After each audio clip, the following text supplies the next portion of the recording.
takatifu, muumba mbingu na nchi. Nalitii na kuliheshimu jina lako, kwa sababu kwa neema yako tumepatikana nyumbani, si kwa bure, si kwa hivyo, bali kwa neema, ili jina lile litukuzwe. El Shaddai Elohim, Rabbi Immutable, Omniscient, the creator of the universe.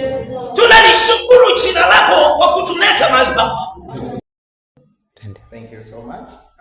Ningependa kuchukua nafasi hii kuwashukuru waimbaji wote ambao wataweza kujumuika katika nafasi hii nzuri ya kuweza kuchagua viongozi wao, waimbaji wa Bungoma.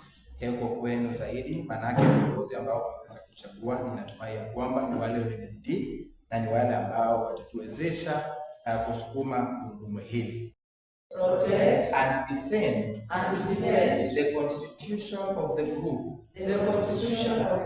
and bear the truth of faith, and allegiance, serve God in spirit, and in truth, support all programs proposed